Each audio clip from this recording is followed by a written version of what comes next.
पंजाब और गोवा विधानसभा चुनाव के लिए प्रचार खत्म हो गया। 4 फरवरी को दोनों राज्यों में वोटिंग होनी है। चुनाव आयोग ने सभी राजनीतिक दलों और उम्मीदवारों को 3 और 4 फरवरी को विज्ञापन न देने का निर्देश जारी किया है। पंजाब में 117 और गोवा की 40 विधानसभा सीटों पर चुनाव होना है। फैसला 11 मार्च को आएगा।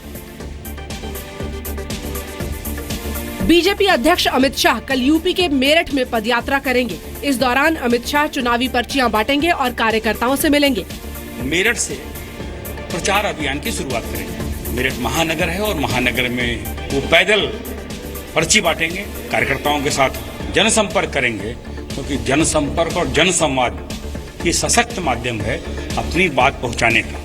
कांग्रेस ने अमित शाह की पदयात्रा को बंटवारे की सियासत बताया है। समाजवादी पार्टी ने कहा है कि मेरठ में अमित शाह की पैदल यात्रा आरएसएस के इशारे पर हो रही है। देखिए, इनकी जो रणनीति है वो रणनीति इनकी है डिवाइड एंड रूल पॉलिसी की शुरू से रही है और संघ के साथ संघ के इशारे पे काम करना, अपने सांसदों को खुला छोड़ देना ताकि वो आपस में हिंदू और मुस्लिम को आपस में बांटने की कोशिश करते हैं।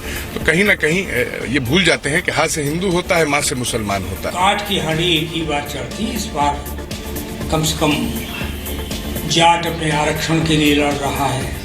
नोटबंदी से लोग त्रस्त हो गए हैं, तो ये इस तरह का बंटवारा अब वो करने में सक्षम नहीं। दिल्ली के मुख्यमंत्री और आम आदमी पार्टी के संयोजक अरविंद केजरीवाल पर उन्हीं की पार्टी के नेता ने बड़ा आरोप लगाया है। आम आदमी पार्टी नेता गुरलाब सिंह महल का दावा है कि उन्होंने केजरीवाल के कहने पर ही सुच्चा सिंह छोटेपुर का झूठा स्टिंग किया था, क्योंकि केजरीवाल छोटेपुर को पार्टी से निकालना चाहते थे। ਇਹ ਕਹਿੰਦੇ ਆ ਜੀ ਸਟਿੰਗ ਹੈ, ਛੋਟੇ ਕੋਲ ਵਿਚਾਰੇ ਕੋਲ ਸਟਿੰਗ ਨਹੀਂ ਸੀਗਾ।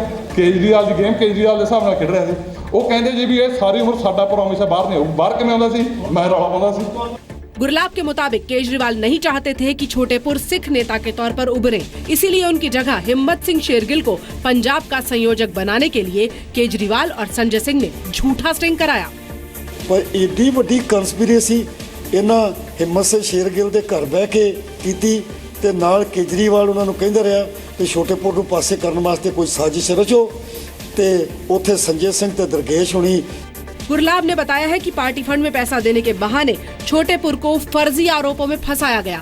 फिर आम आदमी पार्टी ने भी दावा किया कि उनके पास छोटेपुर के खिलाफ स्टिंग है, लेकिन आम आदमी पार्टी कभी वो स्टिंग दिखा नहीं पाई।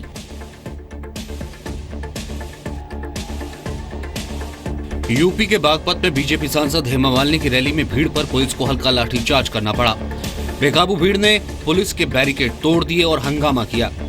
रैली को संबोधित कर हेमा मालिनी हेलीपैड की ओर जाने लगी। तभी भीड़ बेकाबू होकर हेलीपैड की तरफ दौड़ पड़ी और हेलीकॉप्टर को चारों ओर से घेर लिया। पुलिस ने बड़ी मुश्किल से भीड़ पर काबू पाया।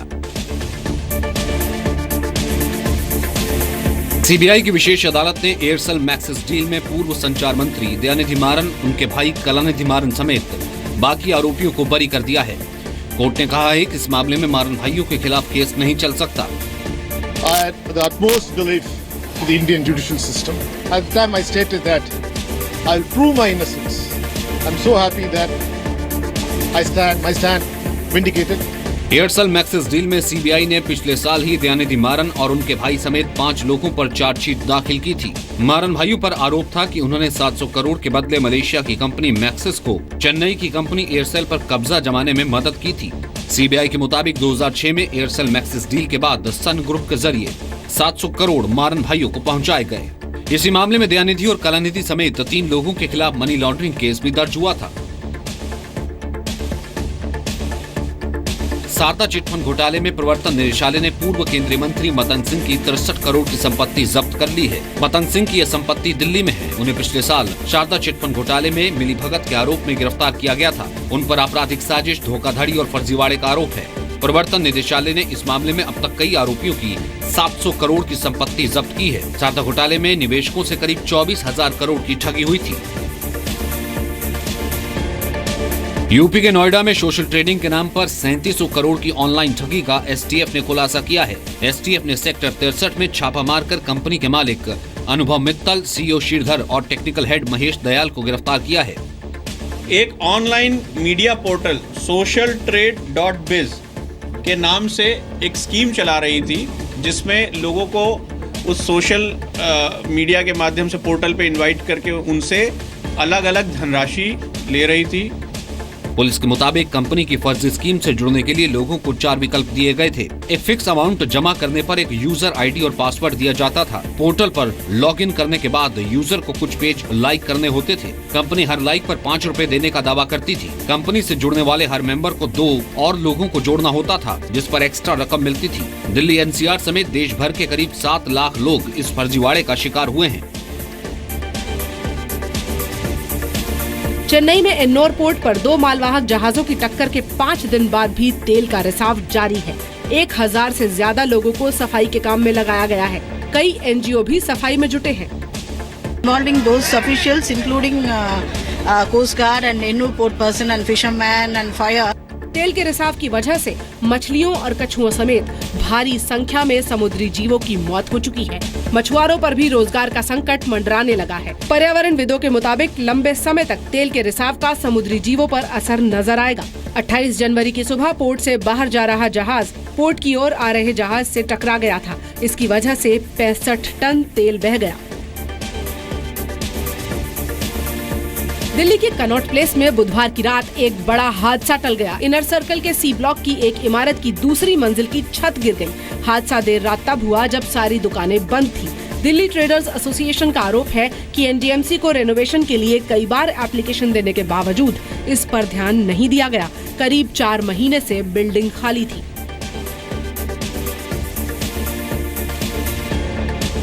मुंबई के चर्नी रोड स्टेशन पर लोकल ट्रेन ड्राइवर की सूझबूझ से एक महिला की जान बाल बाल बच गई। महिला पटरियों के रास्ते प्लेटफॉर्म पर जाने की कोशिश कर रही थी। इसी बीच अचानक लोकल ट्रेन आ गई। महिला को प्लेटफॉर्म पर चढ़ने की कोशिश करते देख ड्राइवर ने सावधानी से ब्रेक लगा दिया। महज कुछ इंच के फासले पर ट्रेन रुक गई। लोगों ने बाद में महिला की मदद कर प्लेटफॉर्म पर चढ़ाया। वीडियो 1 फरवरी का बताया जा रहा है। ओडिशा के कोरापुट में हुए नक्सली हमले में शहीद पुलिस वालों की संख्या बढ़कर 8 हो गई है, जबकि 5 घायल हैं। आंध्र प्रदेश और ओडिशा के बॉर्डर पर बुधवार शाम नक्सलियों ने बारूदी सुरंग विस्फोट में पुलिस की एक गाड़ी को उड़ा दिया था। गाड़ी में ओडिशा स्टेट आर्म्ड पुलिस के 12 जवान सवार थे। ये जवान कोरापुट से अंगुल ट्रेनिंग के लिए जा रहे थे। चश्मदीदों के मुताबिक विस्फोट में पुलिस गाड़ी के परखच्चे उड़ गए और रास्ते में एक बड़ा गड्ढा हो गया। बेंगलुरु में जंगल सफारी के दौरान शेरों के एक जोड़े ने पर्यटकों की एक गाड़ी पर हमला कर दिया। बानेरघट्टा नेशनल पार्क में कुछ टूरिस्ट ने रास्ते में शेरनी को देखकर गाड़ी रोक दी।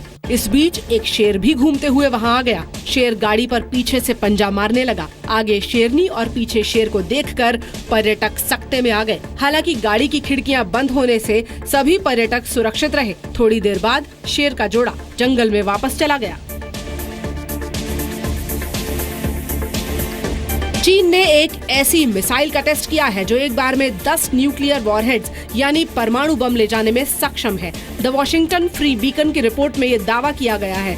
रिपोर्ट के मुताबिक चीन ने पिछले महीने DF-5C मिसाइल का टेस्ट किया है। इसमें 10 multiple independently targetable re entry vehicles यानी MIRV का इस्तेमाल किया गया है। MIRV बैलिस्टिक मिसाइलों में इस्तेमाल होने वाला एक ऐसा सिंगल सिस्टम है जिसमें कई वॉरहेड्स होते हैं और जिनसे अलग अलग निशाना लगाया जा सकता है। रिपोर्ट में पेंटागन के प्रवक्ता कमांडर गैरी रॉस की तरफ से कहा गया है कि अमेरिका की चीन की गतिविधियों पर नजर है।